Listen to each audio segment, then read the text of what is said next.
252 against the former Canyon Cougar. John Edwards, third baseman, leading things off for the Cowgirls. Edwards on the hot corner will be followed by Tim in left field. Godwin, the first baseman. Caroline Wong, the catcher, batting cleanup for the visitors. Kelly, you would imagine for Baylor, it's going to be imperative that they get off to a good start tonight. Absolutely. I mean, the offensive production that Oklahoma State brings to this game, there's a reason why they're ranked number 7 in the nation right now.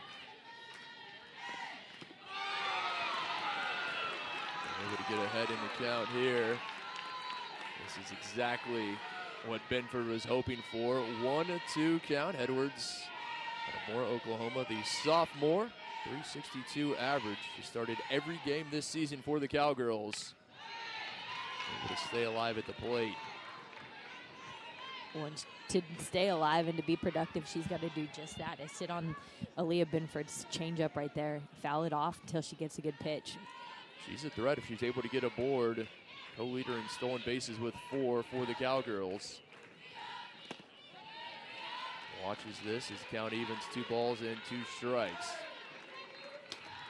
We mentioned Oklahoma State, a lot of fresh faces, but they've reloaded. There's not been a drop-off in talent there in Stillwater. No, and just to pick up right where they left off, even with the new staff, is impressive. Edwards down swinging. Good start for Benford. Exactly what the Bears were hoping for on the first out. Well, and that's what Aaliyah does great right there. She comes in with that off-speed pitch. You can see how just far ahead she is, Edwards is, on that. 53rd strikeout of the season, and in for strike 1. Tim takes the initial offering, does the Cowgirls left fielder.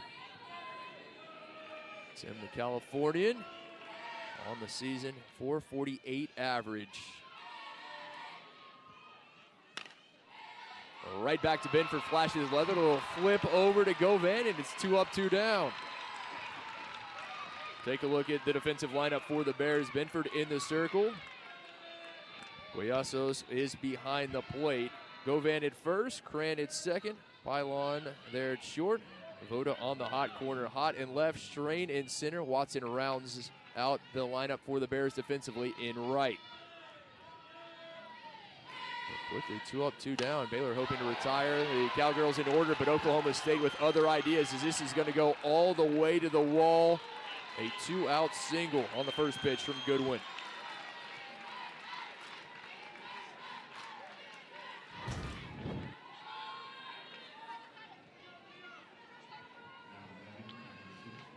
Just being aggressive right there on that first pitch, hits it right into the gap. And that's a long hit right there for just a single. Carly Goodwin wasting no time. The Cowgirls with a batter aboard. 2 away here early on, and the cleanup hitter, Caroline Wong, digs in. The senior out of Paris, Tennessee, 367 average, 6 home runs, 16 runs batted in.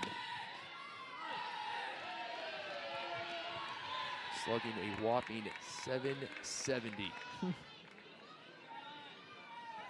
Talk about what they can do at the plate. Wong illustrates that perfectly.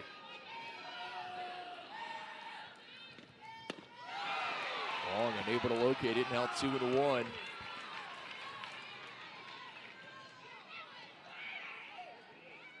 Benford and the Bears, no trouble picking up the first 2 outs. Third, proving a bit more difficult to come by.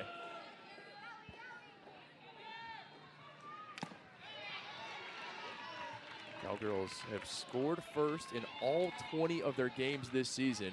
They're hoping to keep that streak alive. And that's really been one of the keys to their success, getting ahead of opponents. They are an aggressive team. You can see it in the box right here. Just jumping on early pitches, fouling them off, trying to score first. They come out on the attack. 2-2, and Baylor able to come up with the third out. 1 runner left aboard, but no damage done as the Bears against Kilfoyle.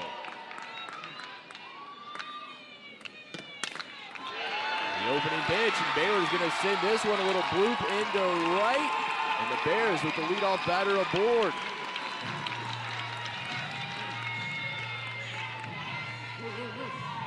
Well, and if you've watched any Baylor as of recently, I mean, they went 5-0 in Palm Springs because of their offensive production. They can swing the bat and they can score some runs, and that's kind of has to be their mindset tonight, is be aggressive in the box. Strain doing just that. Hot now at the plate.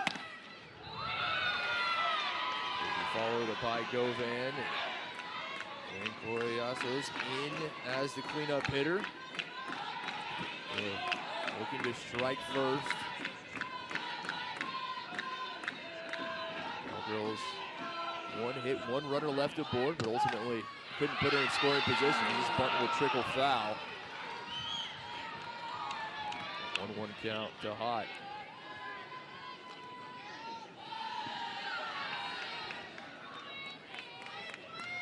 Senior out of Edmond, Oklahoma. Deer Creek High School products. 348 average, 2 home runs, 7 runs batted in this season.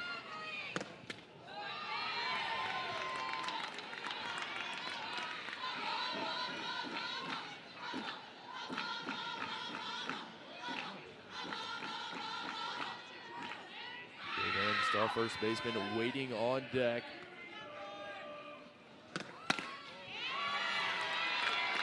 Again, Hot watches the count go 3-1.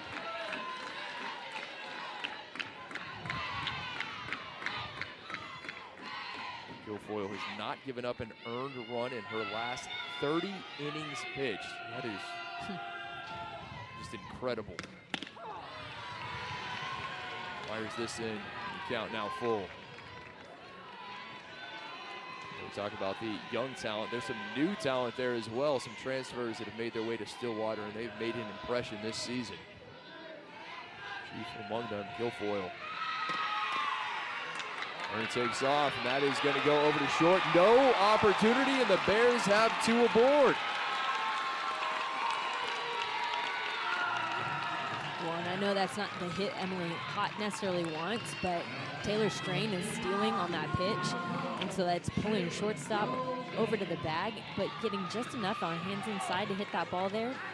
Gives her plenty of time to get down the line.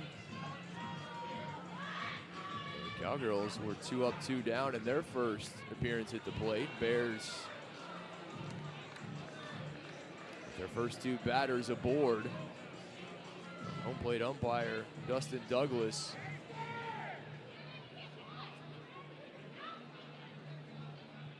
Keith Kearney will be at first. Christina Drum is the third base umpire.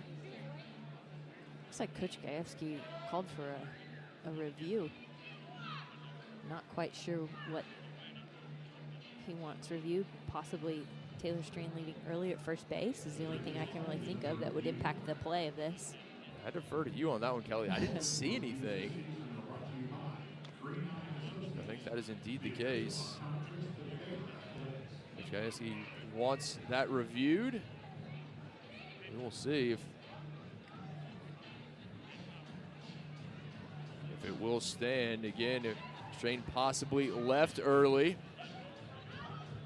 Really can't think of anything else it could be in that situation. 9th year in charge there at Oklahoma State.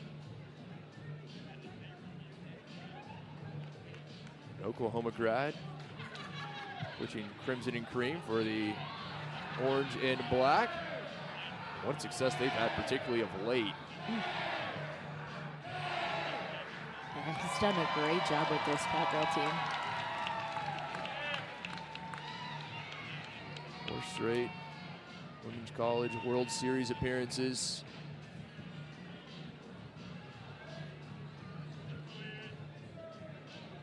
I'd like to know the stat on as long as I can remember, they've been ranked top 10. Wonder how long, at least through last year, they have a top 10 ranking. Man, trails only Patty Gasso at Oklahoma and Mike White at Texas in career winning percentage among active Big 12 coaches.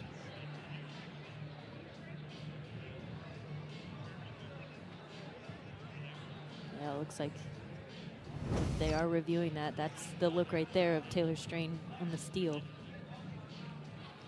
But her being in motion from first base to second base made all the difference on that play right there. Strain at second. Green and gold fans hoping that she'll stay there. And no, she's called out. Dustin Douglas, our home plate umpire, after the review, Strain left early. The Cowgirl fans something to cheer about in the first out of the inning.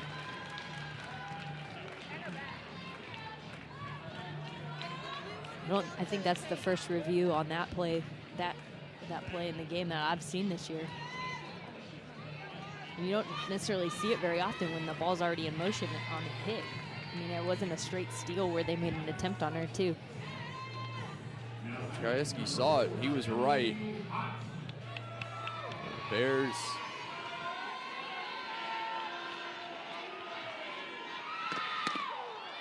one away and hot down for the second out. You just get the feeling that is a momentum turn right there. Instead of Baylor having 2 aboard and no outs, all of a sudden it's 2 away. It's your unconventional double play right there. Very unconventional. You're right about that. If you had that in your bingo card tonight. Let's see, a review in the first inning. I caught a steal, then an overturned steal. Govan, the junior out of Katy. Trying to keep the inning alive. Bears trying not to go in order. You said the most unconventional double play you may ever see. Yes. But then you got Shaylin Govan in the box, and there's nobody better if you're Baylor than you want in the box right now. Govan hitting a team high 463, trying to keep the Bears alive here in the first. The 2 hottest teams in the Big 12, both coming in on 12-game winning streaks. Both having faced some of the top teams in the country. Out now 3 balls and 1 strike to Govan. You know, looking back, we mentioned earlier that both of these teams are on 12-game win streaks. Almost losing their last game to the day. February 16th for Baylor and February 17th for Oklahoma State. Well, in that stretch for the Cowgirls, they have outscored their opponents 69-13 in that 12-game winning streak. Govan able to get aboard, draws the walk, and so life for Bears with 2 outs. The catcher, Sydney Boyasos, up for the first time. Cleanup hitter out of Georgetown, unable to locate the initial offering. Well, that's what Kilfoyle does best. I mean, she's going to throw it hard and in. I mean, that ball clocked on the screen at 68 miles an hour, just right in at her hands, too. It's a hard ball to get in front of. Quickly, Boyasos down 0-2. If it's effective the first time, let's go right back to it and do it again. If it's not broke. Collazos has got to find a way to make an adjustment here. Foul that ball off, not chase this. I would expect it similar and up in the zone. Able to get a piece of it. Like you said, fouls it off, stays alive, and trying to do what she can to extend the inning and hopefully get aboard.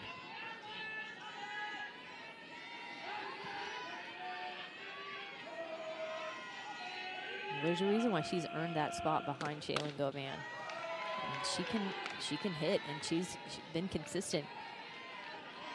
When teams try to walk Govan and get around her bat, and they have to face Collazos, and she's got some fight in her to make this happen.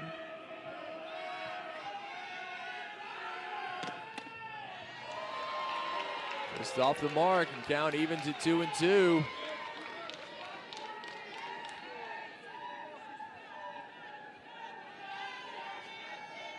Also, the former Georgetown Eagle, making the short trip up 35 for her collegiate career.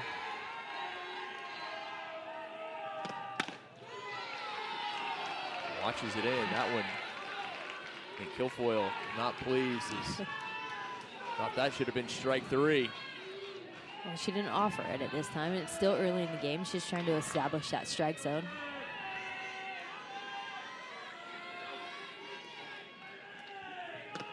Payoff pitch over to short.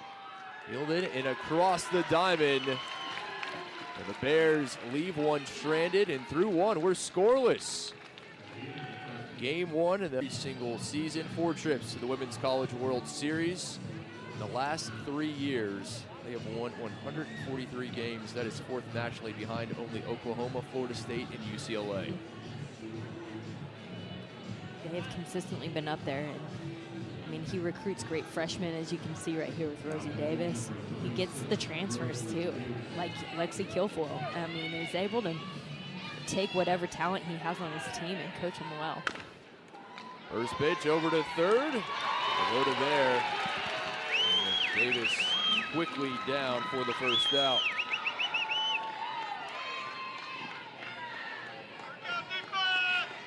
And you can see just her aggressive nature right there, swinging at that first pitch, but that's a big out right there. I mean, you take that speed and her batting average out of the lineup right now. Brings up Michaela Wark, the sophomore, the designated player. Takes for strike 1. Cowgirls' first 2 in the first inning went down in order. And Godwin able to come up with a single. And ultimately couldn't put her in scoring position, and no damage done either side. Unable to plate a run in the first. Who will be the first team to string together some hits? I mean, they all have aggressive bats. They have great batting averages, and they can do a lot offensively. But they also have, both sides have great pitching. And so it's going to be who can attack first, but then who can attack again and string some hits together to get a run across. Wark, the transfer from Kansas, down swinging. There is Aaliyah Binford and what she does best. I mean, just floats that pitch in there. She's so far ahead of it. Can't even get a piece of it. Third strikeout for Binford. It brings Lexi McDonald, Cowgirls, a right fielder, to the plate in the 7th spot. A sophomore, Silo, Oklahoma, 389 average, 4 runs batted in.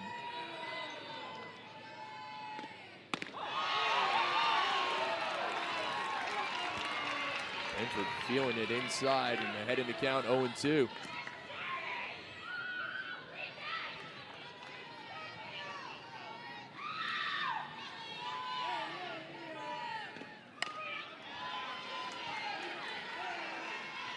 Donald able to stay alive, but finding herself behind in the count as Binford looking for that 1-2-3 inning to get the Bears back to the plate.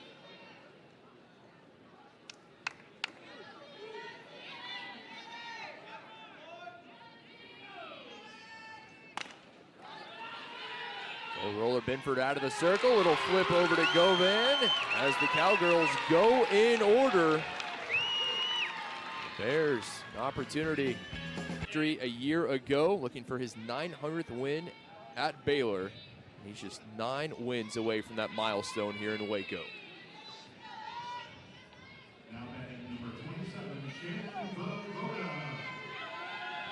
Five, 6, and 7 due up for the Bears. Third baseman Shannon Voda leading things off.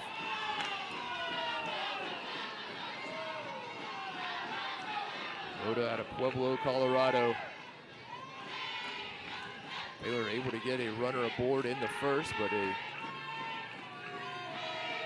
one of the stranger double plays you will see is Strain, who got on with a single, the second, ultimately called out for leaving early. They are unable to recover.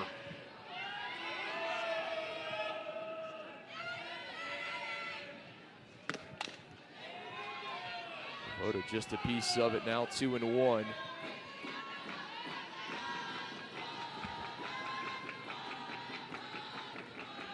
.310 average, 7 runs batted in. Second-year Bear, transfer from Pima Community College.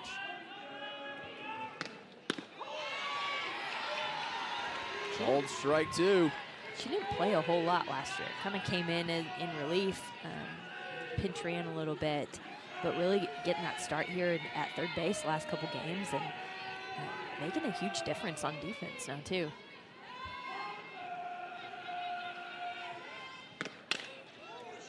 Voda just foul.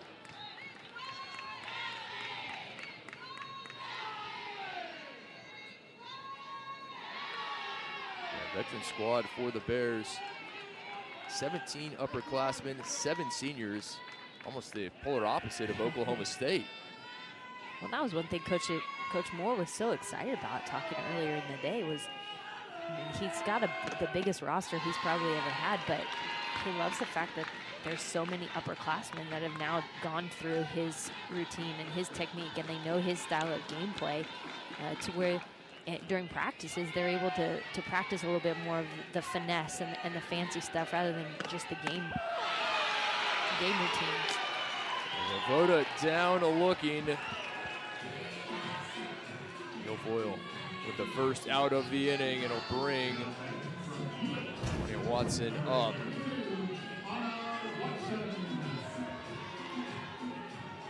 Guilfoyle bringing that off-speed pitch.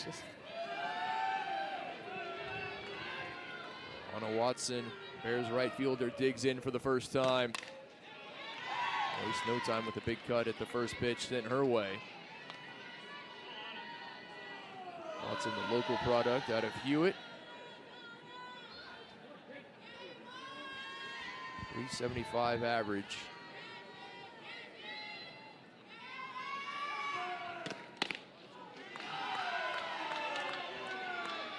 Inside, 1-1. The Bears trying to build on that 40-win season from a year ago. Mentioned all the returners, returning all but one senior. All the talent is back here on the banks of the Brazos.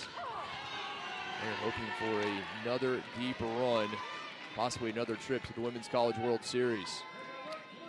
This is a team, talk about a roster of 25, but this is a team that for 2, now 3 years, they've been working together. Just 3 seasons ago, you had nine freshmen starting in the lineup. I mean, just trying to fight through that and come together and build together. I mean, it's been fun to watch, but it's nice to see the reward now. And I know Coach Moore and Coach Jonigan and Coach Newman are all in there thinking the same thing. We love the cohesion of these kids. It's fun to see them all come together now. Godwin there at first. Able to put a foot on the bag for the second out. Now Bears in danger of going in order for the first time.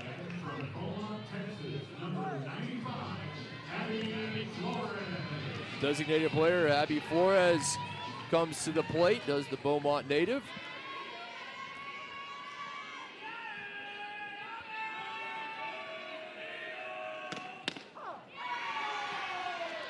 Strike 1 into the sophomore out of Beaumont United.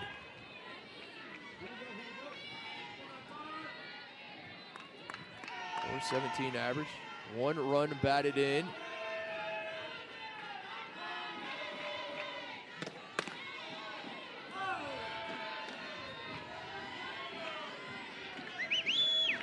Bears have that initial hit off Guilfoyle from Strain, but since not a lot of success against the righty transfer from Alabama.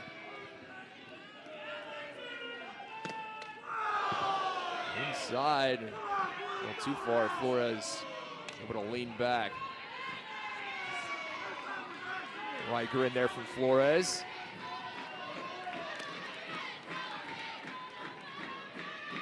You know what that feels like. You remember that. You remember those pitches. I remember those all too well.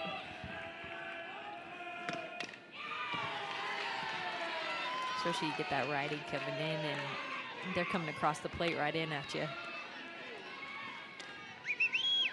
don't think that is something I could ever become accustomed to. I don't know if anyone could become accustomed to that. Well, this pitching just gets faster, and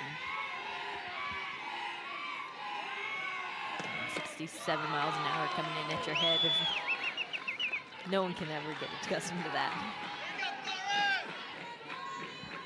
As quickly as that ball is out of the circle in there. Flores has worked the count full with 2 outs. Able to foul it off. Cran, Bears second baseman, waiting on deck. Flores can get aboard.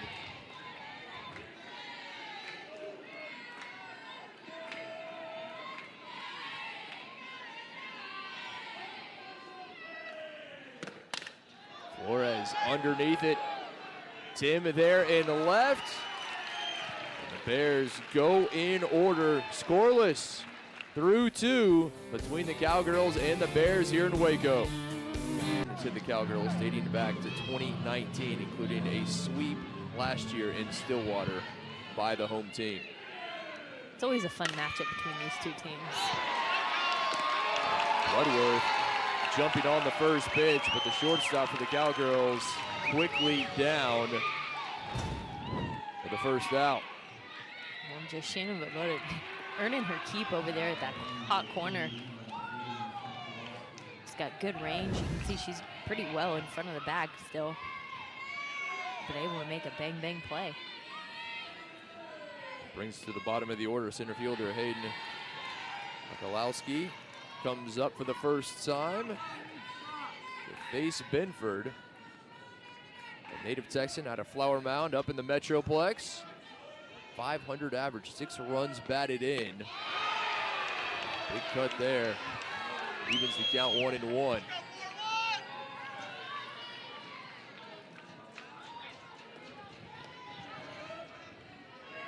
Former Flower Mound Marcus Marauder trying to get back to the top of the inning, and Edwards and Tim mentioned these 2 teams so similar. You look at the stats, obviously the bats may be the difference for the Cowgirls, but we're seeing that through the first 2 innings. Not a lot separating these 2 sides. Not at all. I mean, just good competition. I think stats alone as in preseason can be deceiving because both teams are swinging the bat well. Both teams have great pitching. Just kind of where you go to and who you compete against and how well you compete. They are. I mean, it just goes to show just Big 12 softball, how competitive it is. Right you are. I think you could make an argument Big 12, maybe the most competitive, certainly up there of the conferences. You always hear SEC, and for the longest time it was always the Pac-12. But you know, when you have Oklahoma State, Oklahoma, Texas, Baylor, and then you've got teams in there that fight too. Iowa State's a fighting team, Texas Tech. Mikulowski down, swinging for the second out.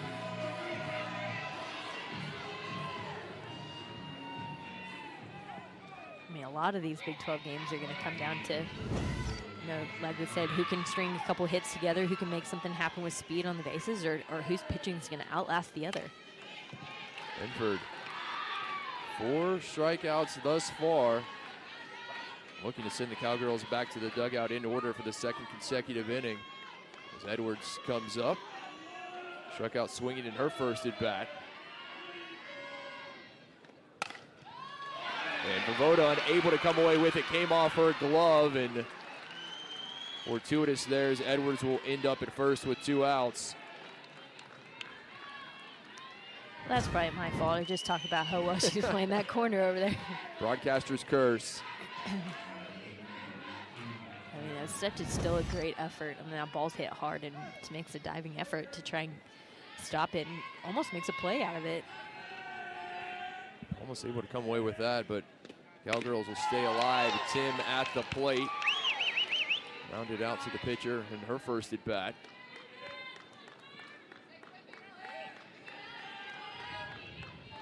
When you think about, obviously, at the top of the Big 12, Oklahoma, Texas, Oklahoma State, Baylor, so talented, but it's not just the top 4. I mean, you get deeper into the conference, there's a lot of talent.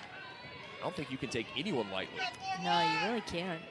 I mean, that's the beauty of conference play too, though. I mean, in any conference that you're playing in, you know, you gotta You want a conference championship, you want a Big 12 championship, you want to make it to the World Series, you want to host a regional, like, you got to come in, and there's no easy days from here on out.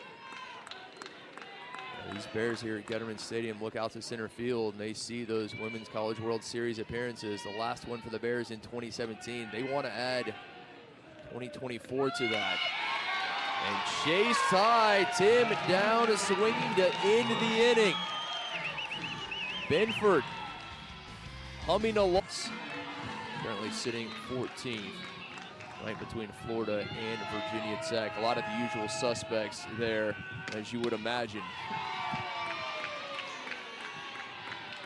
But both pitchers have been impressive thus far. Guilfoyle back in the circle.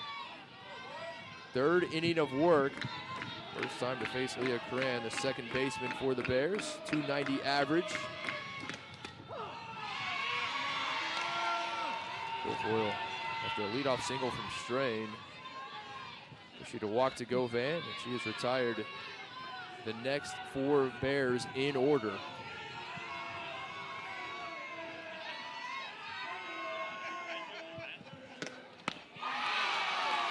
Cran down swinging.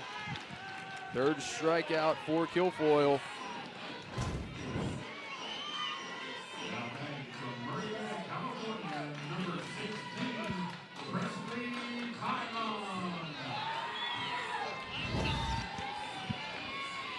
Get the feeling Guilfoyle really starting to find her grooves.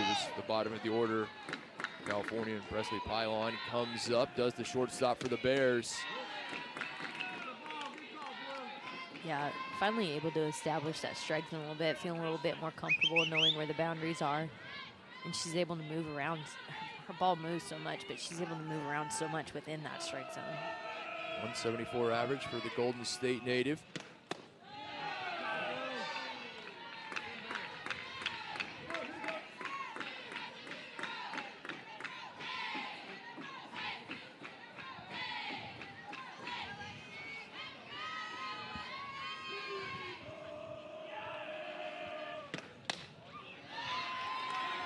Inside, 3-0 count to Pylon. See if she can get aboard with one away. See that frustration. Guilfoyle really wanted that pitch.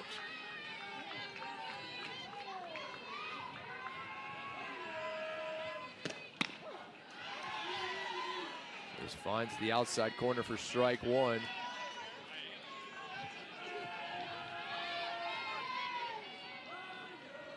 Pylon, much like yourself, a Californian who has found a home here in Waco.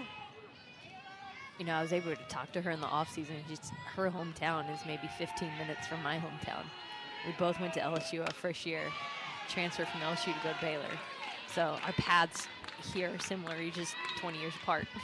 Let's say that's more than similar. You both came to Baylor, but the stop there in Baton Rouge. Yeah. And hometowns just right down the road from each other. Yep. It's eerily similar. It was pretty fun to talk to her about that. Payoff pitch, Pylon, slow roller over to second. Davis there, no trouble. Route number 2.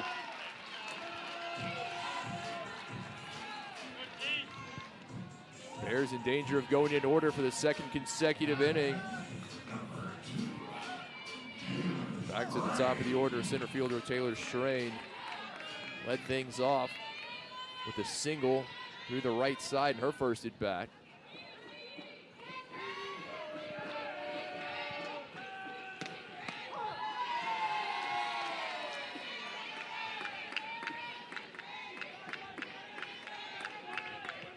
Guilfoyle really getting that outside corner quite a bit.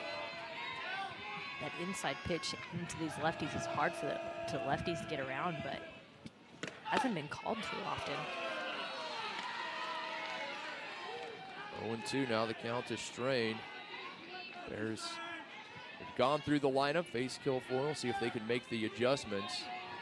She seems to have really found her rhythm and settling in.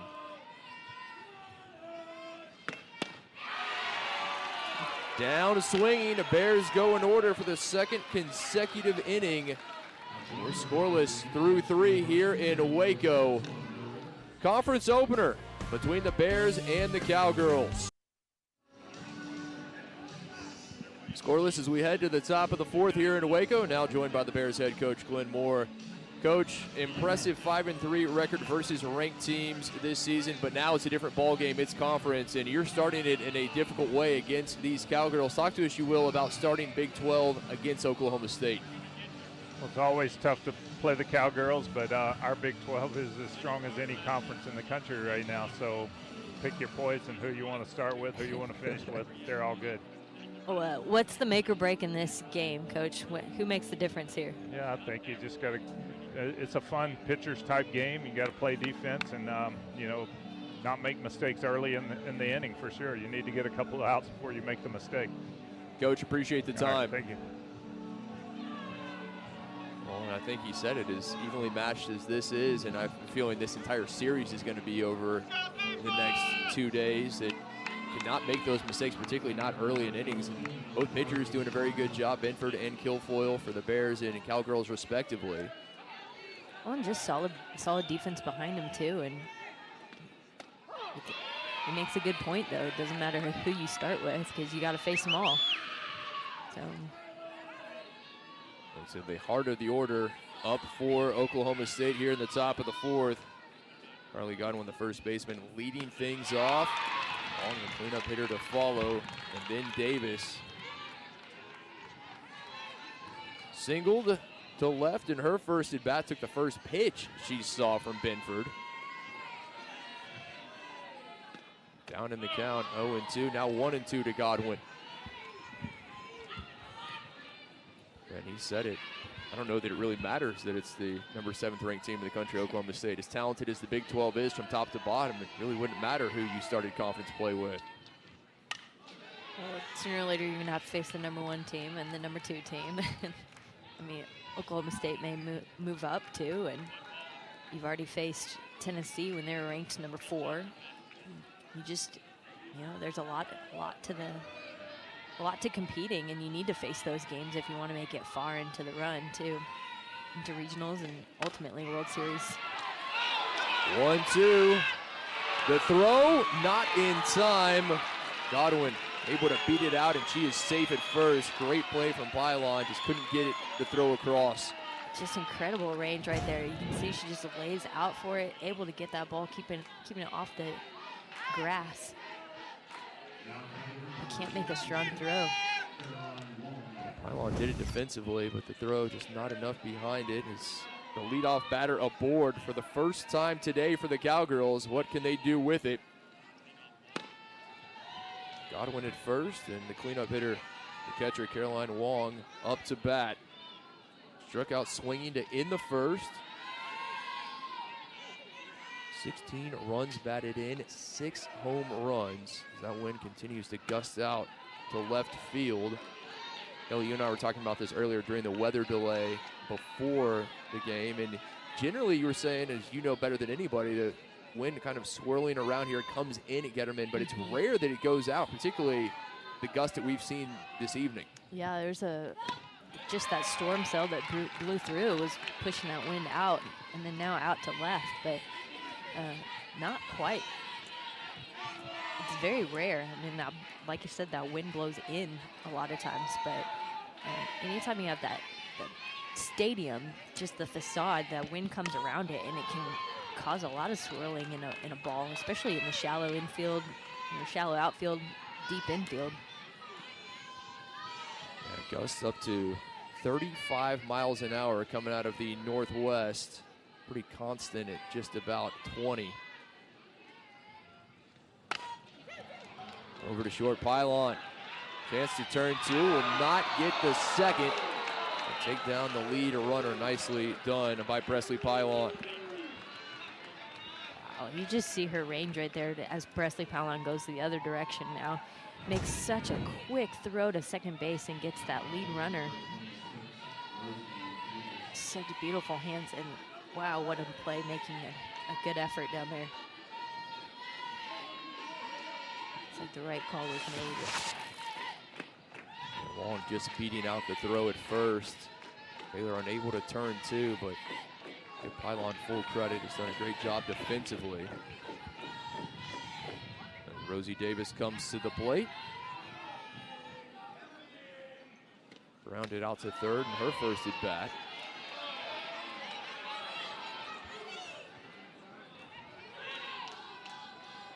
Davis wasted no time in that first appearance at the plate. Jumped on the first pitch from Benford. This time a bit more patient. She waits the 2-0. As this one into center, and it's caught. Oh, what a job from Strain. Thought it was going to drop for sure. Strain had other ideas. Well, and that is a hard play to make. When that line drive comes right at you as a center fielder, you're used to laying out right and left, but when you got to lay out right in front of you, take that shoestring grab, and that ball's coming right at your face when you dive down like that. But to come up and try and make a play, too. That's like that defense that Coach Moore was talking about. Got to play good defense. Do indeed, and obviously the pitching has been impressive, but you said it, the defense, and give them full credit. Strain with a heck of a catch in center. As Michaela Ward comes to the plate, does the designated player. Went down swinging in her first at bat.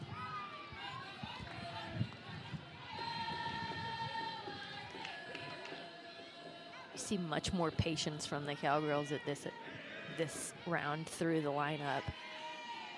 They're not chasing Aaliyah Benford's off-speed pitch as much, and Aaliyah's not able to get it in the zone quite with the consistency and the precision that she has. She does on that one there. Just about to say, does indeed for strike 2. Benford's been economical in the circle, just 52 pitches thrown thus far. Make it 53, another strikeout ends the inning. Benford cruising along. Cowgirls lead. Still scoreless between the Bears and the Cowgirls as we go to the bottom of the fourth, joined by the Cowgirls head coach, Kenny Gajewski. And Coach, a lot of fresh faces for you there in Stillwater. Are you surprised as quickly as this team has gelled? No, I mean I felt good about this group actually from day one. They just have gelled very fast. I've been saying for a while now, this is as close of a team as we've had at this point in a year, maybe in my time here. Well, you guys are off to a great start, and I asked Coach Moore this question. I'll ask you too. What makes the difference in this game? Whoever blinks first. The pitching is good. I think both of us need our older, mature kids that have been in this conference, have been in these fights, to have some better at bats. My young kids are swinging it well. They look fearless out here. I need my older kids that have got some experience here to stick with a plan. Coach, appreciate the time. All right, guys. Well, it may be whoever blinks first. Right now, it is a stalemate. Impressive pitching from both sides and defense as well. Lexi Guilfoyle back in the circle now, her 4th inning of work.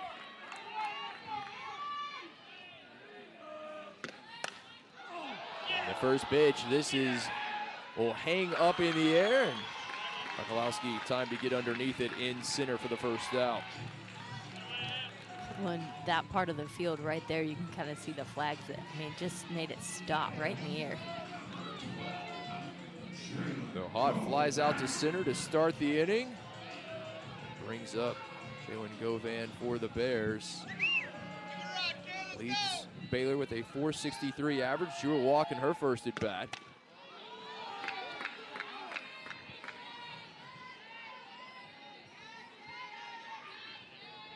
Guilfoyle having allowed just a single hit.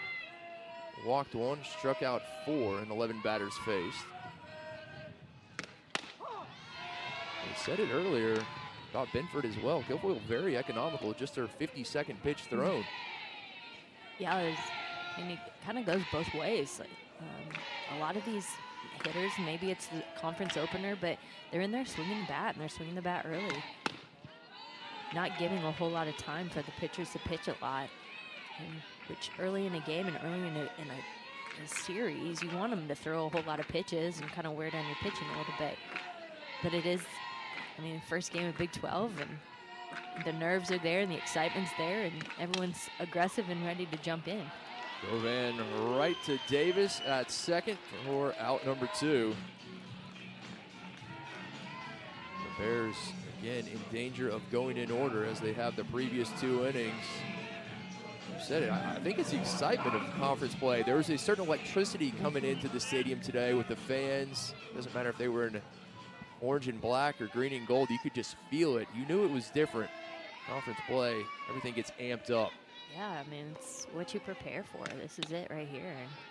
And then you face 2 top 25 matchup teams, and it's a nice Friday afternoon, and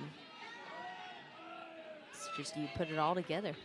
You've got a lot of freshmen, a lot of transfers that this is their first time in Big 12, and so it's, you know, it's a all new different sort of anxiety. Anxiousness, not necessarily anxiety. Excitement, anxiousness, call it what you will, but it is certainly making for a... Well, at this level, the line between those 2 emotions is so blurred.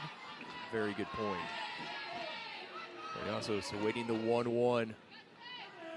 Keep the inning alive for the Bears, and she will do just that. Dropped into center for a 2-out single.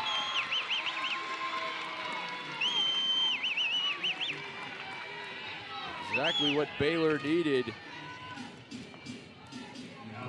I mean, it stinks that it comes with 2 outs, but I mean, it's the reason why you have 3 outs. Give it a chance, and so making something happen. Like Coach Gajewski said, who's going to blink first? But really, it's can you tack something onto that? Can you get a back-to-back hit? You know, 3 hits scores a run. And, speed can also influence that. So that's just the first chink that goes down here. Jenna Voda up for her 2nd appearance. Shuckout looking to lead off the 2nd. 2nd time facing Kilfoyle, and I think the 2nd time in the ballgame Kilfoyle's had a runner on. First time the Bears, well, we mentioned that first inning, Strain after the leadoff single left early, was called out. They're unable to recover.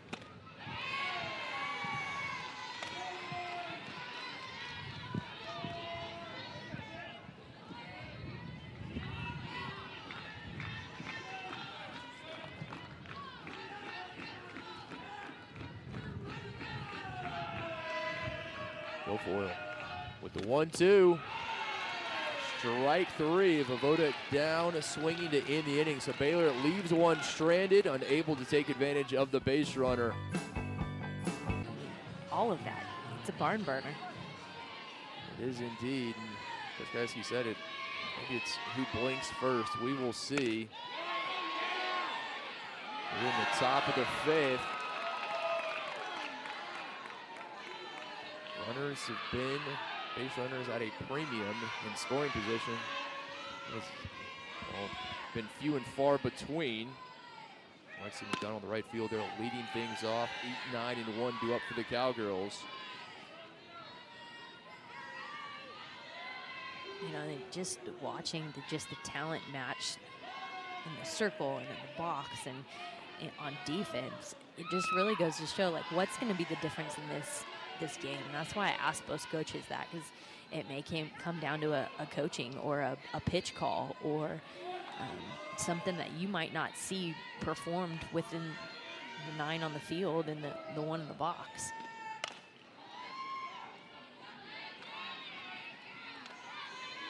I think it really shows just that stat right there, how much top 25. I mean, you have a number 14 Baylor and number 7 Oklahoma State, but there's not a whole lot of difference between the two. So what is the competition in the top 25 in softball right now go to show you? There's not a whole lot of difference between that. It's a great point as McDonald sends it to second. Cran there for the first out. The bottom of the order up is McDonald unable to get aboard. Megan Bloodworth now comes to the plate. Lined out to third and her only at bat. Wastes no time jumping on the first pitch, but sending it foul. And as tightly as this is contested, it may come down to a single pitch. That could well be the difference.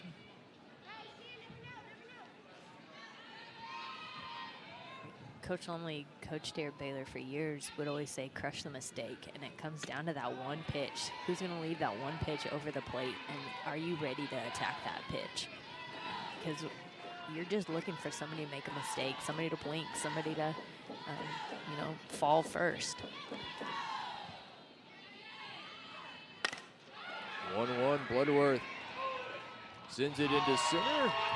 Strain, plenty of time to get underneath it. And it's 2 away.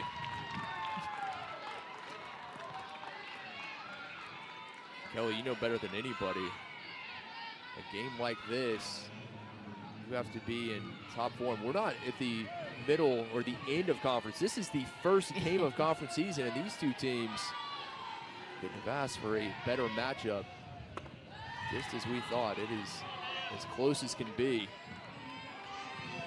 I mean, as much as you want to be firing on all cylinders and playing at your peak come postseason, I mean, you've got to make it there, and you've got to make it out of the Big 12 Conference. And so you've got to be firing right now. And really, it comes down to the mindset. Are you ready to come in and compete, mentally ready to compete Friday night, Saturday, Sunday, and then do it again the next weekend to another top 10 team, and then do it again the next weekend to another top 10 team? I mean, that's where the difference makes, too. So a lot of this game may come down to something that happens between your ears, too. I mean, who's going to – you want the confidence and you want the momentum on your side, but what happens if it's not there? How do you manufacture that? How do you get that in there? In for strike 2 to even the count to Sokolowski. Cowgirls center fielder trying to keep the Cowgirls at the plate here in the top of the 5th. Top of the order, Down Edwards waiting on deck.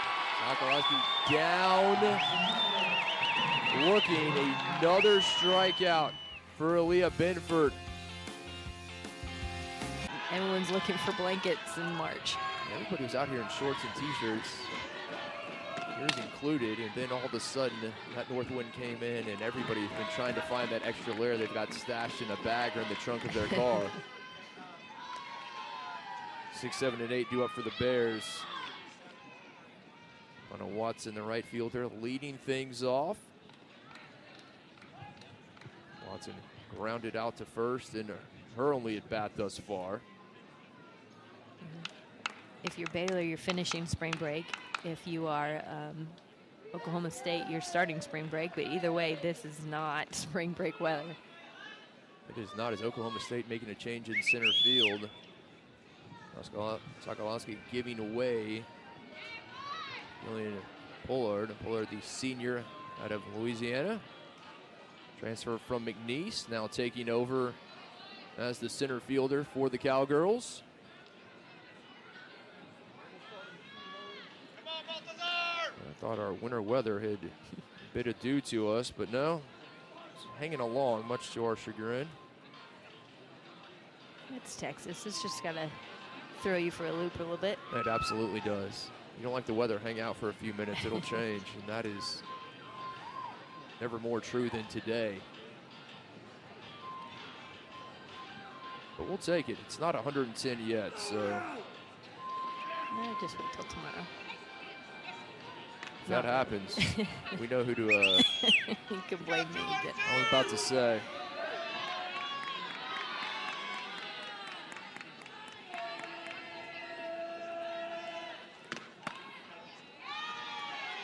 Count evens, 1-1 to Watson. Designated player Flores waiting on deck. Cran to follow.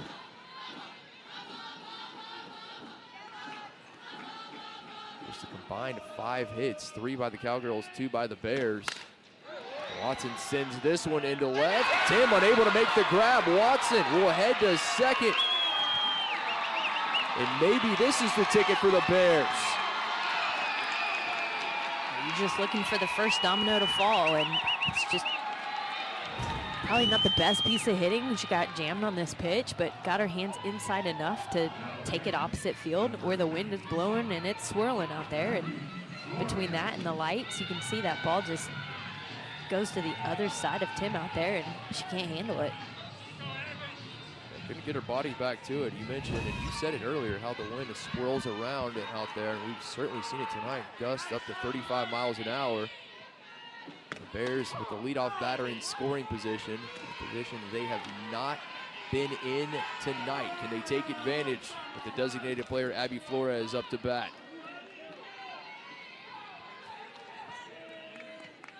Flores flied out to left to into the second. What an opportunity this is for the green and gold.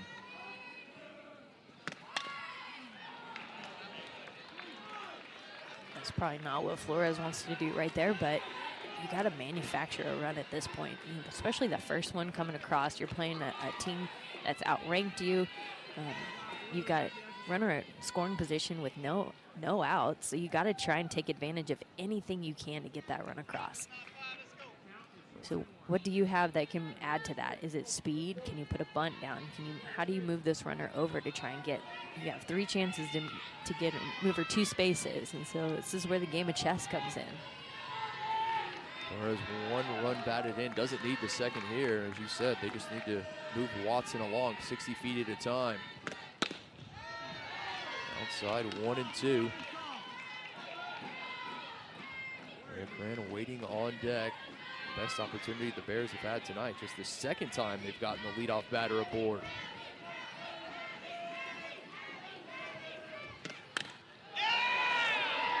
Over to the right side, and Davis unable to make a play. Bears are going to bring the run home, and it's 1-0 Baylor. Well, and that's exactly what you got to do. You just play the game and you keep fighting and keep scrapping along. Bears doing just that. A good at bat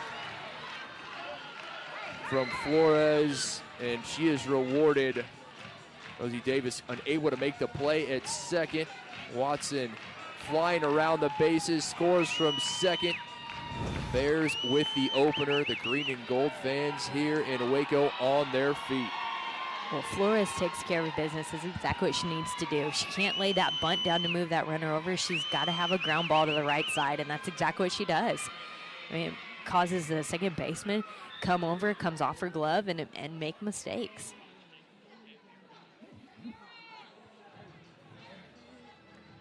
Oklahoma State wanting to talk things over, and you can certainly understand why. The error by Davis.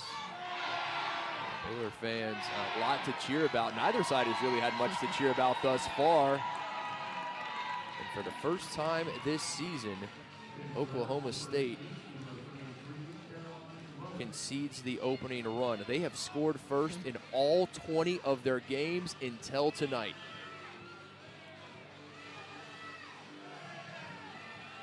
The question is, how do the Cowgirls respond? They have not been in this position all season long. Well, I venture to say they're not going to roll over right here and just say they chalk it up as a loss. I think you're going to see a lot more fight come out of here, too. No argument here. First conference game of the season, things are different. Bears pitcher Leah Benford comes to the plate in the 8-hole. Her first at bat of the ball game. She's been stellar in the circle. Can she aid her cause from the plate?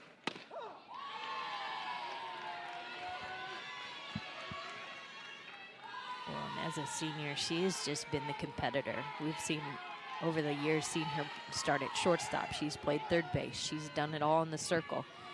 She's been phenomenal in the batter's box right here. Put up great numbers year after year. Kind of taking that flex role tonight where she didn't start in the lineup, but she's a competitor. She's scrappy too, and so you're not going to see her go down easy here.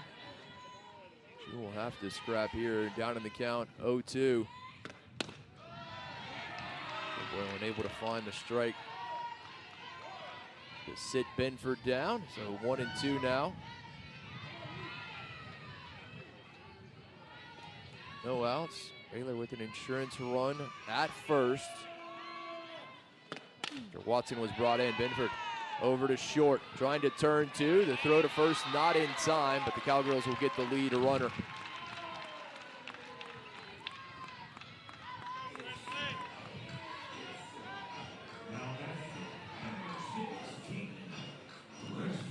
got the one run across, which that helps take the monkey off your back, but one run is not going to be enough against this Oklahoma State team, who I'm sure is going to come up with a vengeance. And so you've got to do anything you can to get Benford across here too. Benford now representing that insurance run, but Bears just 2 outs to work with as Pylon there at the bottom of the order, up for her second at bat, grounded out to second, her first time up. Seen her make some outstanding plays defensively at short. And sends this one into left. Tim there for out number 2.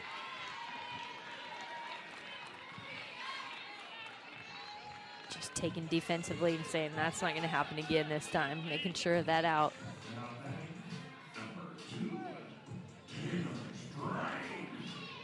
Back to the top of the order for the Bears, center fielder Taylor Train comes up. 1 for 2, a leadoff single. Then struck out swinging to in the third.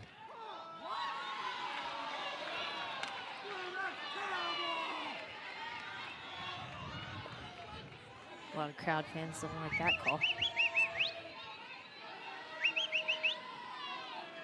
The green and gold fans, not a fan, but a lot of Cowgirl fans have made the trip down here as well.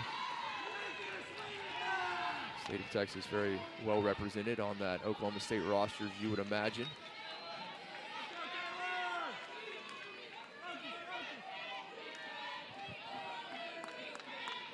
Train finds herself down 0-2. Guilfoyle looking to end the inning and keep the damage done to just a single run.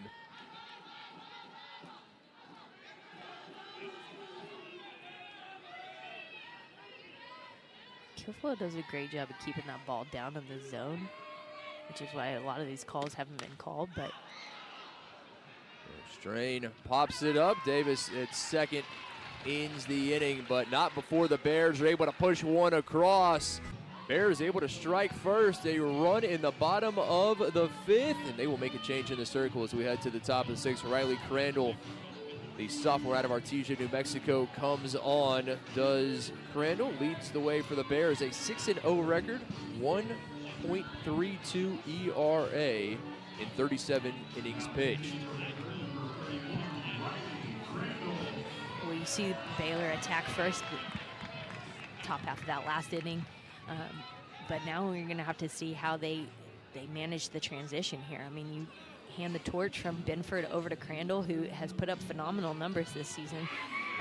But it does make a difference, and it does change the pace of the game. And so it's definitely a fresh look for all of these pitchers. But it's for Crandall to come in and establish the strike zone herself and find some precision and see if she can take over the job that Benford's already started. Indeed, the top of the order up for the Cowgirls, Edwards, Tim, and Godwin to face the new Baylor pitcher in Crandall. Benford outstanding, 5 innings pitched, gave up just 3 hits, no runs, struck out 7 of the 18 batters she faced. And when you look at a lineup like Oklahoma State, where there's only one person on the entire lineup that has a slugging percentage less than 500, I mean, that's incredible to think that you've struck them out 7 times. Randall finds herself ahead, 1-2 to Edwards, who is 1 for 2, a strikeout and a single in her 2 at-bats.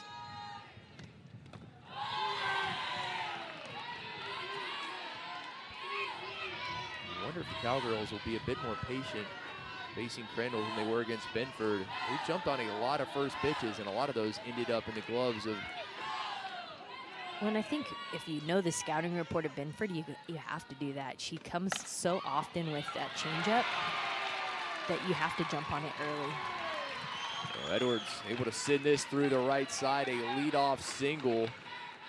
Patient at bat, and now the tying run aboard for Oklahoma State in the form of Talon Edwards. With the go-ahead run, Claire Tim coming to the plate. said, it's not a team that's going to roll over and just say, oh, that's it. You scored one. They're going to come back and fight right here. They certainly will. Butt laid down. Voda in, makes the throw, over to third. Not in time. Edwards underneath the tag and is safe at third. The tying run just 60 feet away for the Cowgirls. Baylor fans can't believe it. Well, when you look at the timing of the throw alone, I mean, they got the throw over to third base. Emily Hott racing in from left field is able to be there. I mean, the throw alone beat her, but it's how's the tag apply? What does the umpire see? Coach Moore going through the right procession here, asking the umpire to look for help. If the call stands, I wouldn't be surprised if he asked for a review on that. Looks like that umpire did call her out.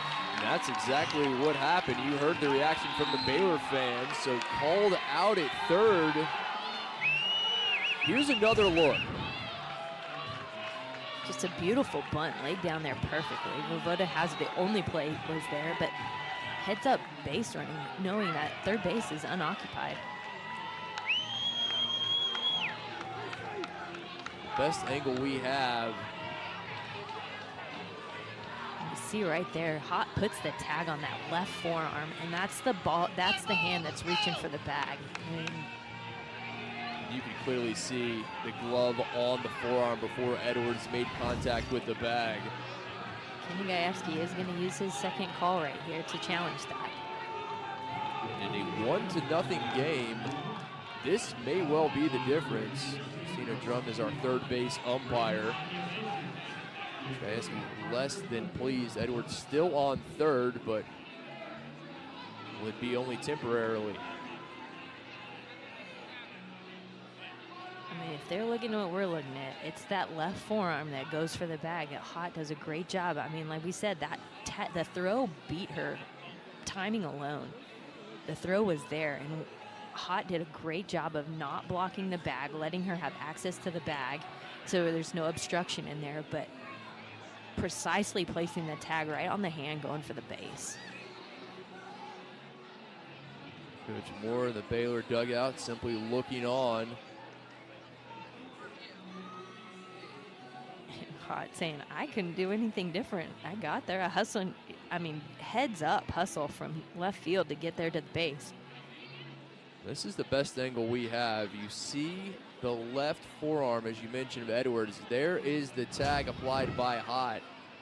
And it is before that white batting glove, those fingertips touch the bag. Yeah. And Hott behind the base, so there's no obstruction to the base. You can certainly understand Coach Gajewski. Oh, absolutely. And particularly in a game as close as this.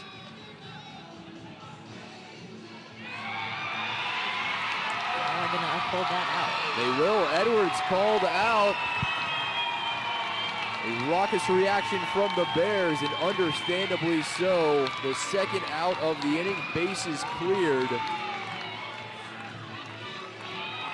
Carly Godwin coming up for the Cowgirls. Polk fans less than pleased with that. I mean, you don't want to lose that runner at third base, especially in such a close game like this. But if you go back and replay that, I don't think there's anything wrong with that. You still see third base unoccupied. You're being aggressive. It's not the first or the last out at third base. You give yourself a chance. It's just some good softball there from both sides. Godwin, she's been the most difficult out.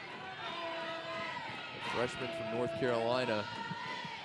A pair of singles and 2 at-bats. This is her first time facing Crandall.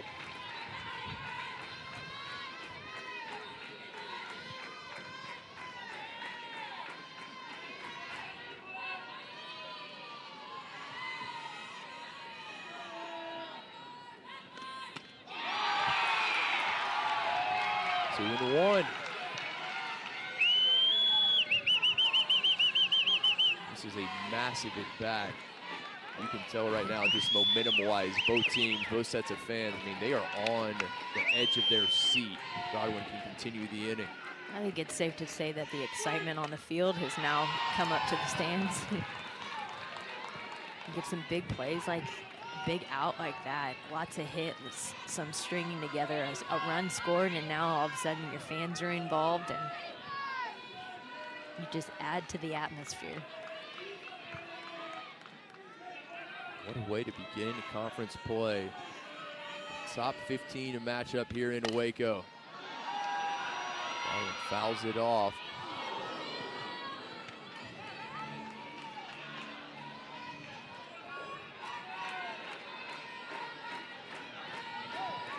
The good news is, well, we've got 2 more games this weekend for you. Coming back tomorrow afternoon. 2 p.m. here in Waco. And the final coming on a Sunday afternoon. Hope you'll join us for all of these here on ESPN Plus, Big 12 now.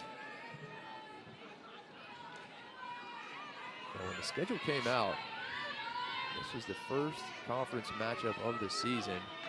That's one you've got to circle. Doesn't matter if you're a Baylor Cowgirl or just a neutral fan. You have everything you could ask for.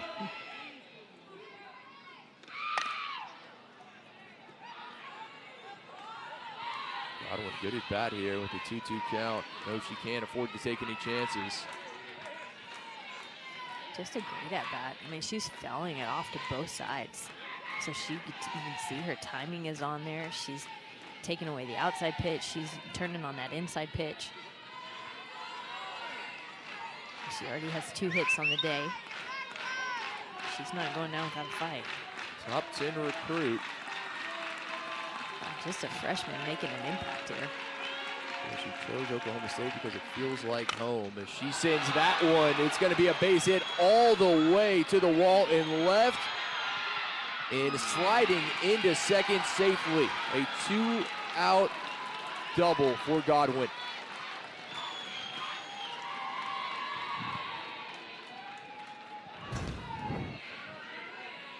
Just finally getting a hold of that pitch. I mean, she is, like we said, fouled off both sides, left, right, and then it's a nice ball right into the gap. A beautiful piece of hitting. A tying run now in scoring position for the Cowgirls.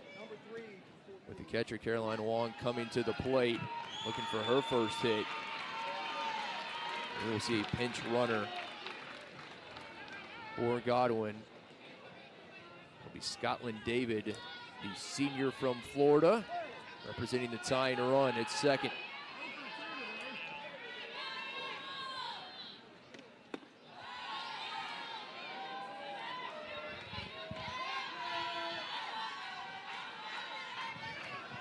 Yeah, you love to see that, Scotland getting her chance to run. I mean, she's a senior. You look up and down the roster, she's one of the few that has not transferred in from anywhere. She started here, coming in and as a senior having to just sit and play that role. 22 runs scored against, I mean, that's incredible. They're putting up some numbers in Space City. Let's see if the Cougs can hang on for the victory and take down the top-ranked Longhorns. An old Southwest Conference rivalry right there. Those 2 teams, they have some history. You love to see those 3 teams right there just coming into the Big 12 and making an impact.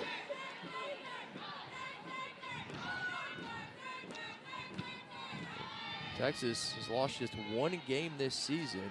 Fell to the Stanford Cardinal back in late February. Houston looking to make it a 2nd loss by the Longhorns, but still top of the 7th. See if the Hornets can battle back as Baylor looks to extend this lead.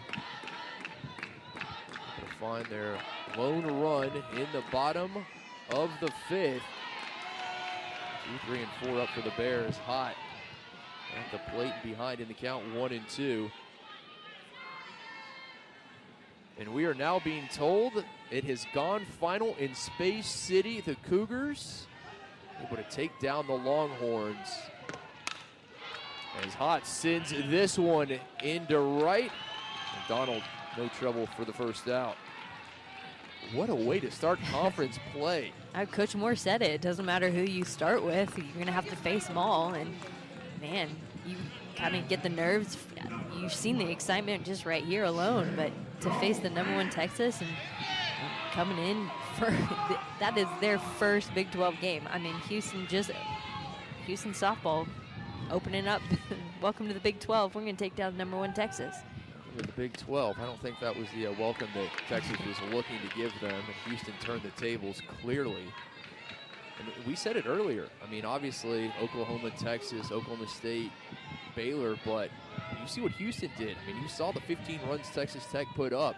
There's talent from top to bottom in this conference.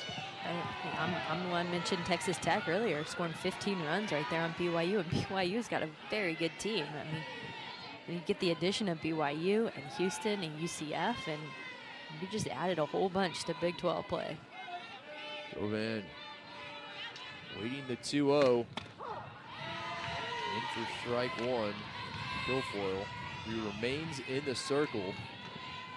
A lone run came in the bottom of the 6th, but aside from that, she's been outstanding. Giving up just 2 hits, struck out 5 and 20 batters faced. Out of the circle she comes, and easy throw over to first for the second out. Oklahoma State trying to keep this a 1-run game when they come up in the top of the 7th.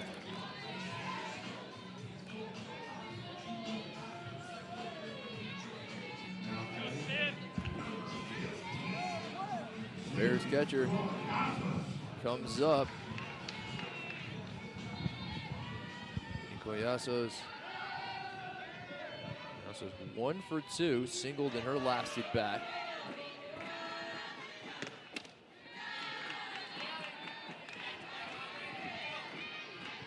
If the opening night of Big 12 conference play is any indication, it's going to be a pretty entertaining conference season.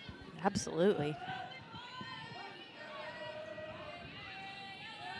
You kind of expect that already, but man, you love it to see it on the first day. I was going to say, I figured it would take a game, 2, maybe a series to kind of get in. No, absolutely not. There is no acclimating needed.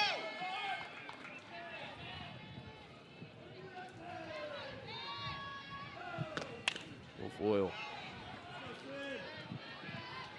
Her 90th pitch.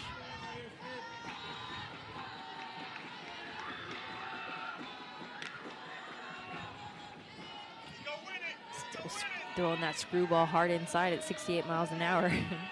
90 pitches in. That's just what softball and pitching in softball makes all the difference right there. Velocity is not dropped from that first pitch. It's count now 2-2. Collasos.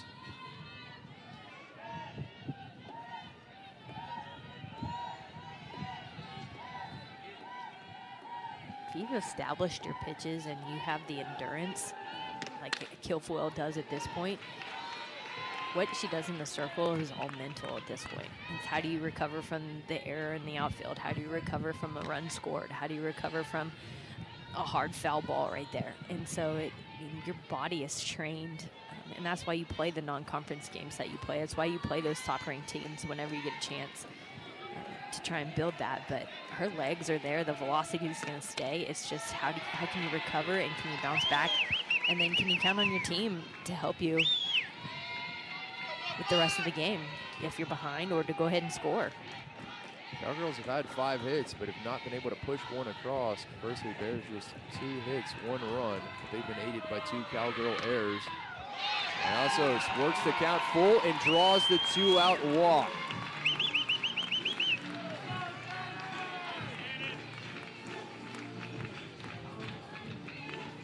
The 2-out walk may seem non-important, but you don't realize just what that does to a pitcher. You're not getting the calls on the corners, and you know your team is down, and you're trying to help them the best you can. It does play an impact. It's the second walk Guilfoyle has issued this evening. Shannon Vovoda digs in, looking for her first hit. 0 for 2 is the Bears' third baseman. Pair of strikeouts.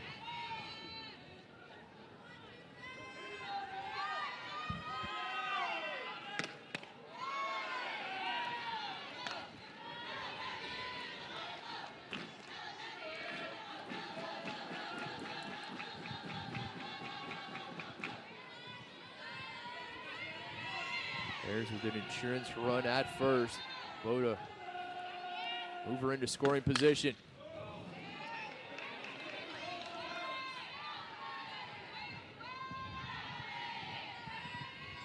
It's tough to face a good team multiple times through the lineup. You see Aaliyah Binford do it twice, and they bring Riley Crandall in because it's a different look now. And these Baylor players are now facing Kilfoyle for the third time, starting to know where that pitch is going to hit and making the adjustment, fouling it off. They've been much more patient from that first time through the lineup. Kilfoyle really had her way. Seeing a lot more pitches. You know, sometimes that's a good thing too, though. Bavoda down looking, thought it was high, called strike 3. And still a one-run game. Bears on top of its play. A top 15 matchup. Bears hoping to come away with this victory in game 1. Again, they have not beaten Oklahoma State since 2019. 10 straight victories by the Cowgirls, including a sweep last year in Stillwater. These two teams so similar. We've said it numerous occasions. You look at the stats, look at all of it today. It is neck and neck. And from what we've seen in other games tonight in the Big 12 openers, anything can happen, and this certainly would not be a surprise if Baylor is indeed able to hang on for this victory.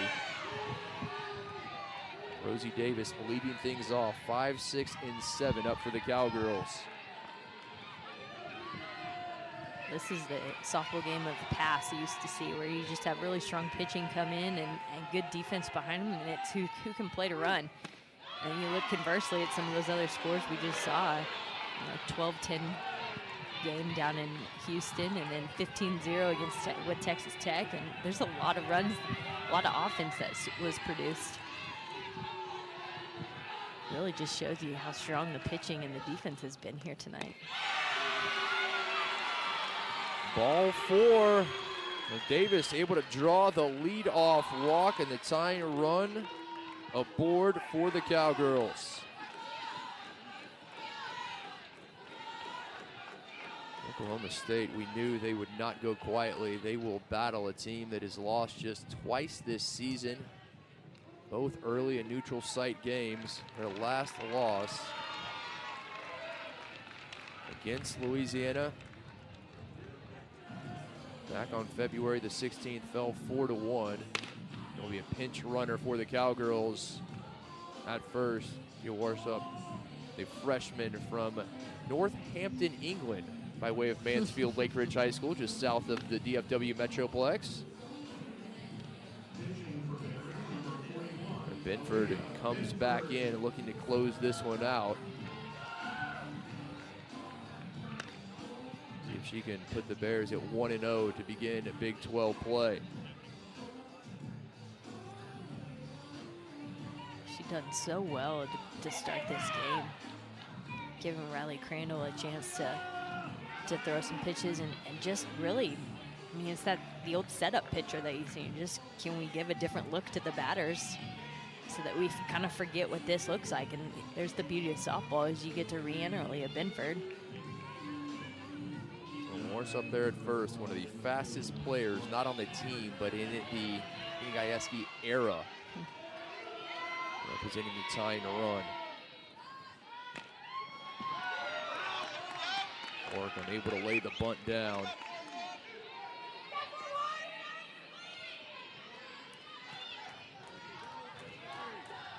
Pair of strikeouts, both swinging, and her 2 at bats. The wind continuing to gust out to left field. Lays down the bunt, Binford. Over to first for the sure thing. Out number 1, but now that tying run in scoring position for the Pokes. Well, and like you mentioned, good speed over there too.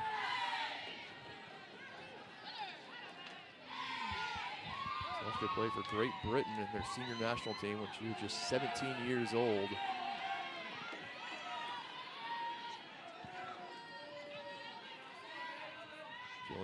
Poulard at the plate.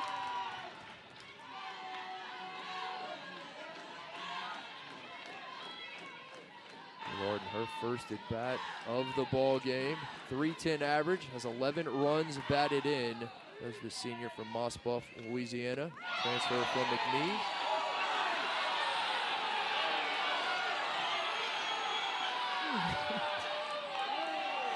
You hear the reaction from the fans here.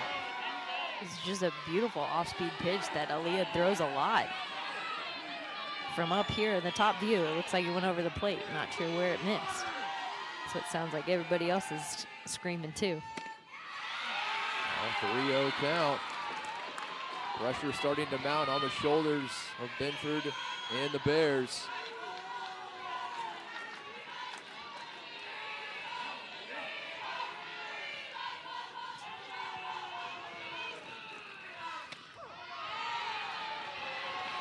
We'll put that one in for strike one.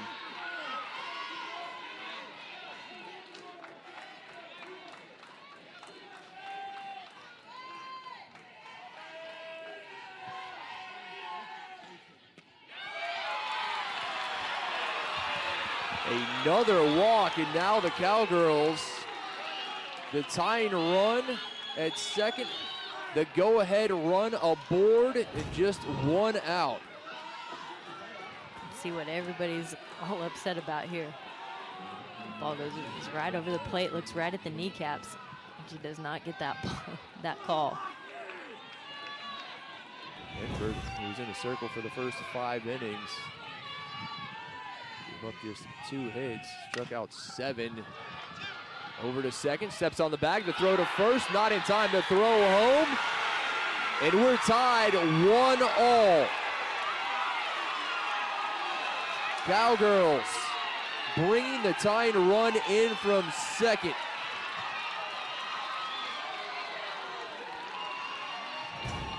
Knew one run would not be enough. Right there, just getting that ball in play. Leah Cran steps on the bag.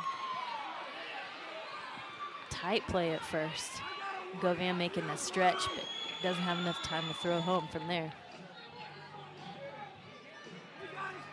Mentioned the speed of the pinch runner. Up showing it off there, coming in to tie things from second.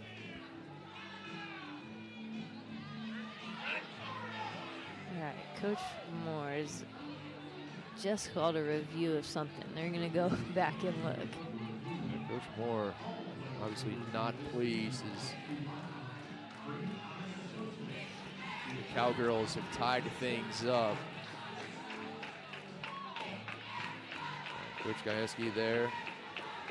The only thing that makes sense is whether she was actually safe at first, but the only other thing you can really look at is as she's turning third, does she step on third base? She was obviously beat the throw home, but their base running error.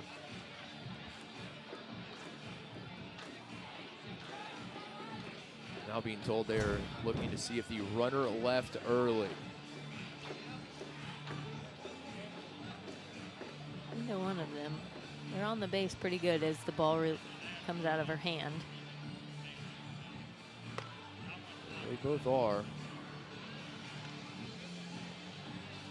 It's definitely something here. Something else there Coach Moore saw that we didn't necessarily see up here. There was some talk about whether she stepped on the bag right there, which she did. She looks like she's definitely safe right there. I'm not sure what the review is, but we'll find out in a minute. Bloodworth at first, representing the go-ahead run. Both dugouts looking on.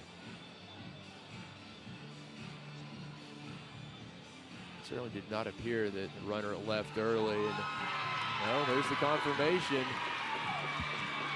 So we are tied 1-1, 2 outs in the top of the 7th.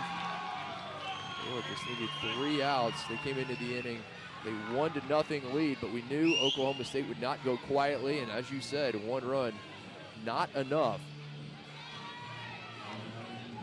Bears pick up this final out and come to bat with the tie ball game in the bottom of the inning.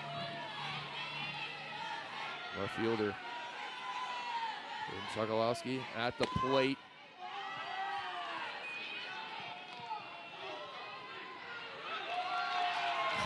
Don't know what happened there.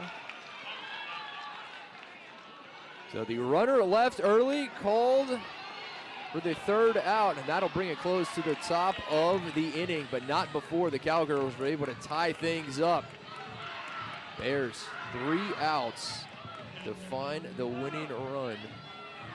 Or we will be headed to extras in our Big 12 opener between Oklahoma. Back to the plate, 1-1 in the bottom of the 7th. Big 12 opener. What a way to begin conference play. We've seen a little bit of everything tonight, Kelly.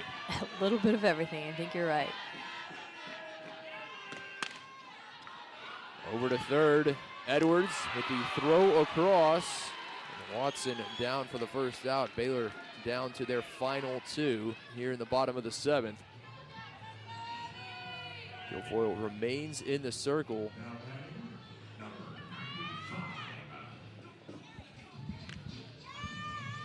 Giving up just 1 run on 2 hits through 6 innings. Obviously, those 2 errors committed by the Cowgirls, Baylor taking full advantage. Baylor would very much like to finish this one off here in 7. If at all possible, with Abby Flores, a designated player at the plate.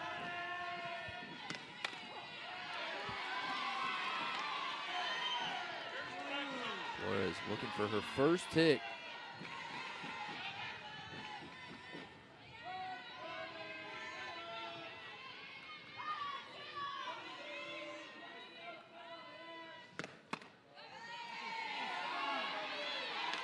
One ball, 1 strike. Ran waiting on deck.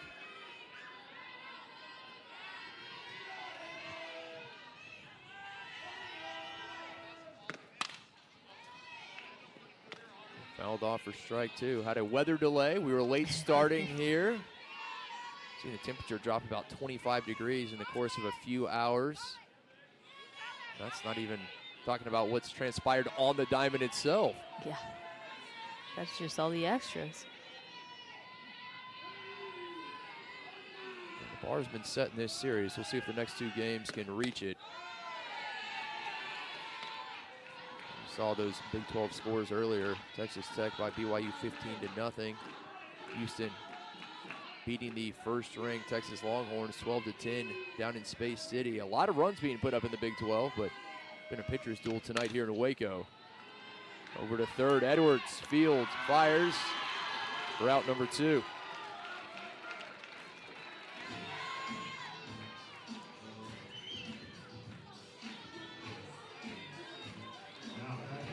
These 2 teams, the stats are similar, the pitcher's similar, and well, 7 innings may not be enough.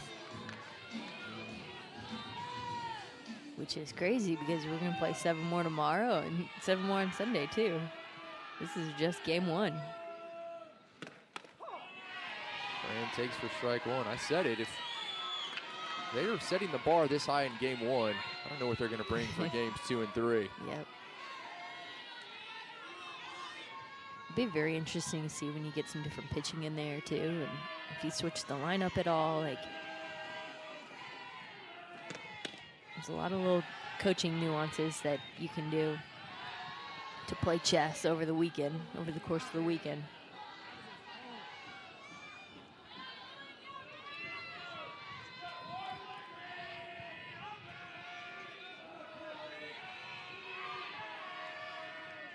One to Cran.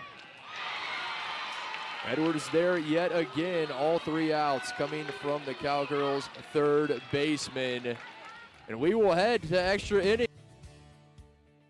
Conference opener. A little free softball for you as we head to extra innings between Oklahoma State and Baylor here at Getterman Stadium in Waco. 1-1 through 7.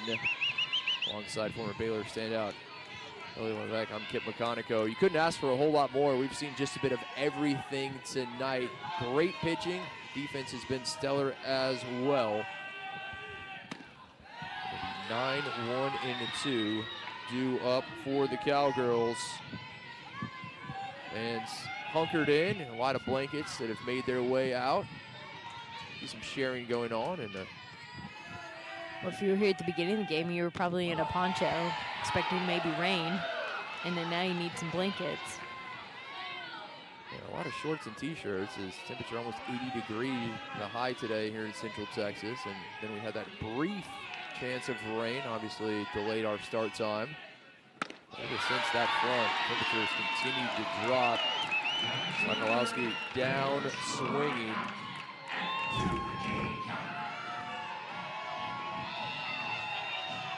For the first out of the inning, Benford back in the circle. Randall came in briefly. But by and large, it has been Benford's game tonight. The senior out of New Braunfels Canyon. Another pretty pitch there. The fans liking what they're seeing from number 41. Edwards, she's been a tough out, 2 for 3, a pair of singles in her last 2 at-bats. Also great work defensively on the hot corner.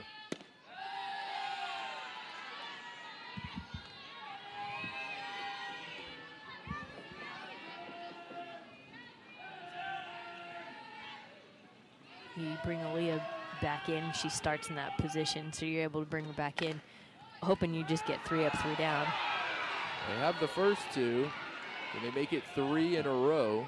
Oh no, that was in foul territory, excuse me. I thought Govan just fair, but my mistake, as Edwards will come back with a 1-2 count.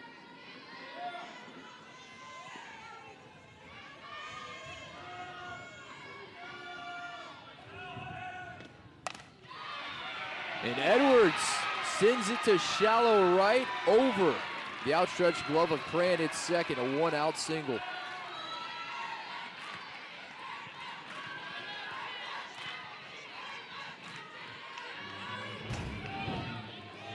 Just getting another chance, and she definitely got all of that ball. What a difference a pitch can make. Edwards happy to take advantage.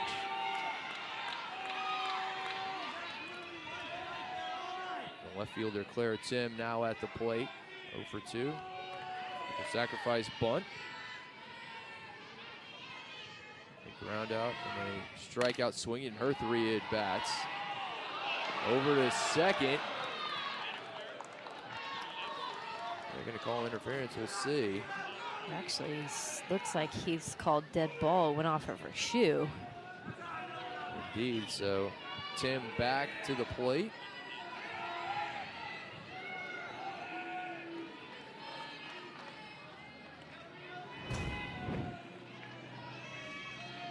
Does look like it goes off her cleat right there. Right off the instep. That one hurts as this is driven to deep right and it's gone. A 2-run home run from Claire Tim. And for the first time in the ballgame, the Cowgirls lead.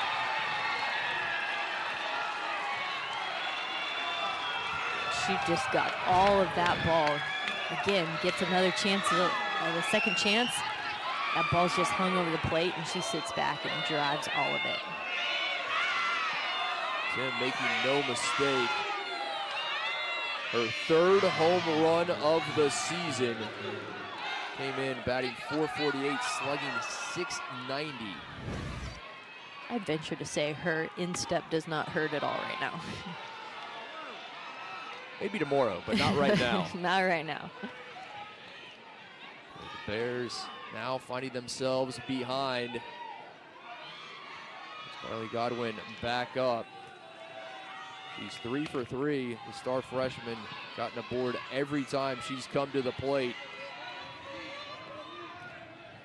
Yeah, she's not the freshman we highlighted at the beginning of the game. We look at Rosie Davis, who is hitting .453, but Carly Godwin is hitting .379 and just has been the toughest out tonight. She leads in hits, she leads in RBIs, she leads in doubles. Well, almost leads in doubles, but man, you kind of wonder where that 379 average comes from, because it's certainly not the way she's performing tonight. A top 10 national recruit. Walked on 4 pitches.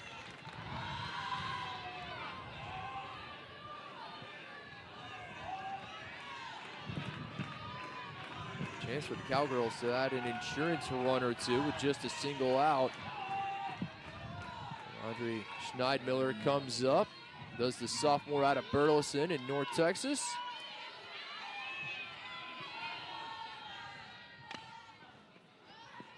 And able to lay the bunt down, quick 0-1 count. And it's important that Baylor gets out of this with just 2 runs conceded here in the top of the 8th. They want to keep it a 2-run game. Well, Oklahoma State knows that too. I mean, you can see right there with the bunt. Why else do you push the bunt around and try and manufacture another run? Miller over to third. Vovoda across, and Govan unable to field it. And now it's going to be runners on the corners for the Cowgirls. And then things starting to really go the way of the orange and black. Their fans that have made the trip here to Waco enjoying the top of this 8th inning immensely. You can just see the senior leadership right there. Sydney Criazzo's calling time, going to talk to her team and like, hey, look, game's not over. We got some time. But Vovoda doing a great job of, that ball had to take an extra bounce, and so that's a tough ball to field, and tries to rush it out of her glove, and looks like Govan just can't hang on to it at first base.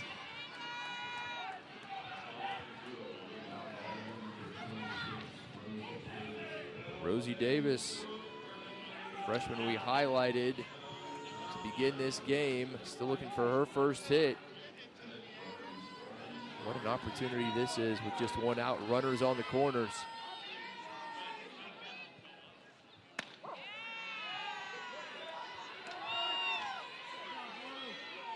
Oh, 1 to Davis.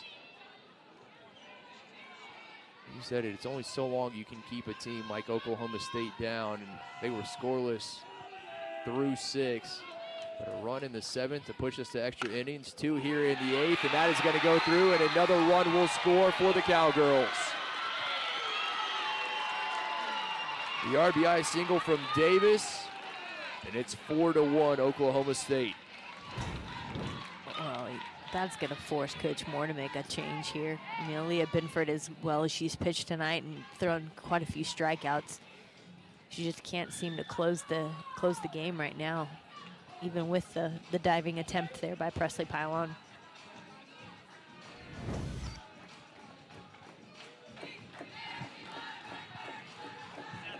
Baylor, it appears, will make a change in the circle. They still need 2 outs to get out of this inning, and their Cowgirls at first and second.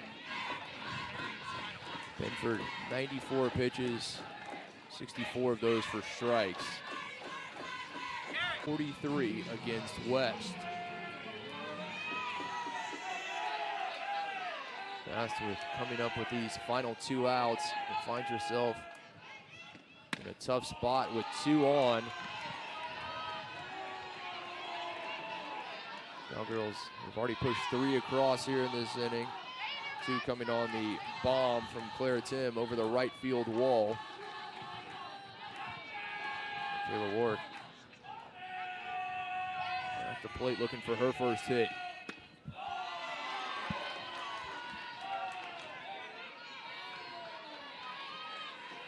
I'm not going to see too much, nothing special out of Casey West. She's probably the most efficient. She's going to come in. She's got a screwball, curveball, kind of just hits the corners. Just struggling to find the corners right here. Well, chases it high for strike 1. Pair of strikeouts swinging in her first 2 at bats, and a fielder's choice the last time she was at the plate in the 7th.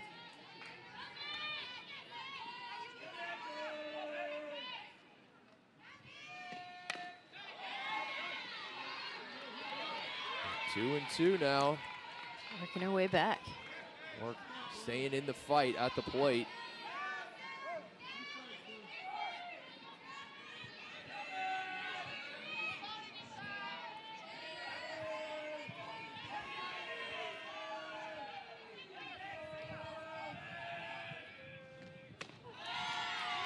outside, good work. Russell's there behind the plate. Nothing has gotten by her thus far, and Baylor would like to keep it that way. Apologies. I'll take responsibility for that one. This time that's on me. And there you go. She has done a great job behind the plate. Trying to give credit where credit is due. That's inside, work down, looking. West able to retire the first batter she faces. See that screwball right inside, right on the corner. Now the Bears just need this final out to get out of the inning. Poulard to back up for her second at bat. Jewel Walker, first time up, did the Louisiana native.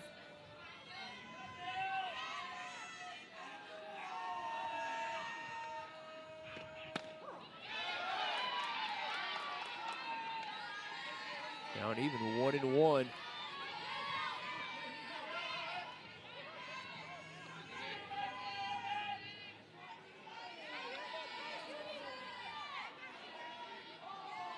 They were trying to keep it a 3-run game when they come to bat in the bottom of the inning.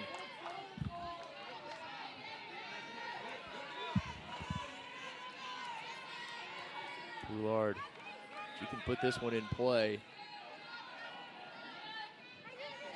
Cowgirls could well bring another one in.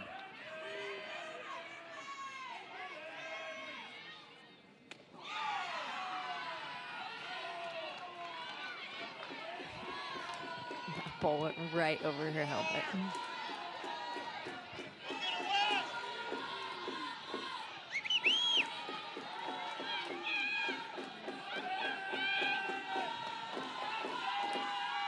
Two outs, two aboard. 2-2 pitch. It's a full count.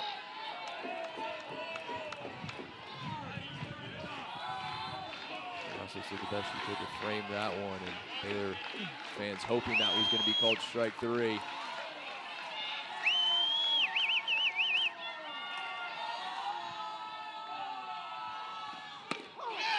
Payoff pitch in for strike 3, but not before the conference opening series with the Bears here in Waco.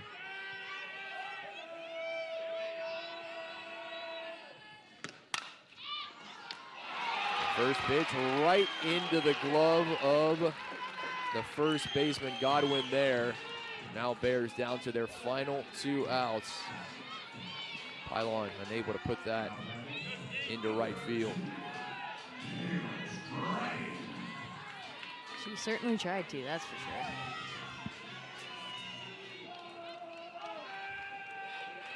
But Kilfoyle has been phenomenal in the circle. Godwin, not the tallest, she's 5'6", the freshman first baseman. She used every inch to get to that one. Back to the top of the order. Strain, trying to keep things alive. Singled in her first at bat, has not been able to get aboard since. Over to second, Davis unable to field it cleanly. And there's life for the Bears.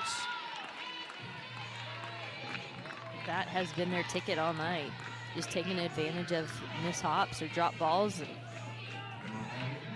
only putting up 2 hits on the evening, but they were able to put one across by just that. Gives them new life. Third error of the night by the Cowgirls. New life indeed.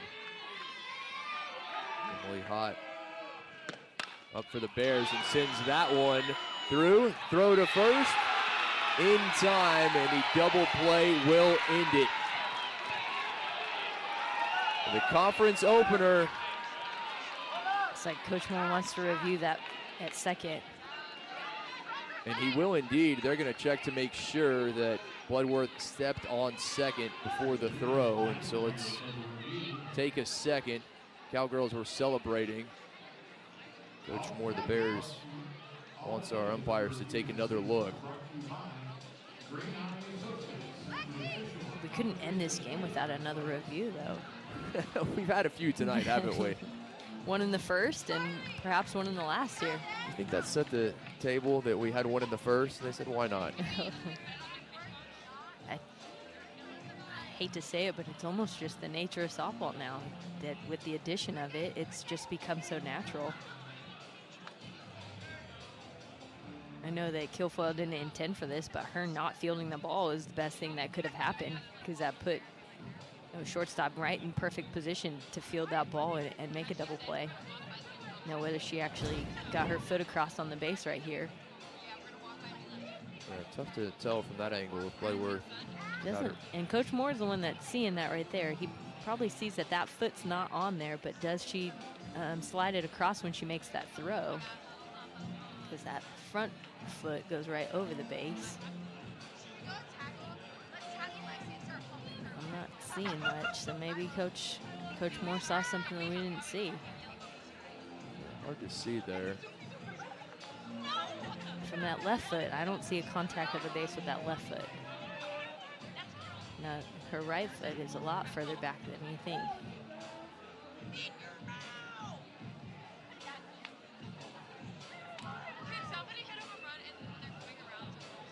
I'm not sure if her foot's on the base right there or not. This would be a massive turn. Obviously, the call's confirmed to win the ball game. If not, Baylor down by 3 here in the 8th would give them some serious life. And I don't see a whole lot there unless that back heel clipped it. Oklahoma State, they were celebrating. Everybody out of the dugout.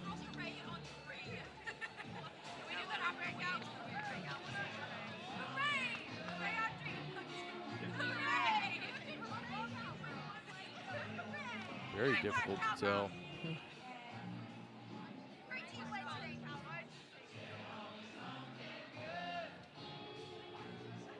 All right, we'll see. Called out, and the Cowgirls will indeed come up victorious in extra innings. 4-1 Oklahoma State on top of Baylor. The 2024 Big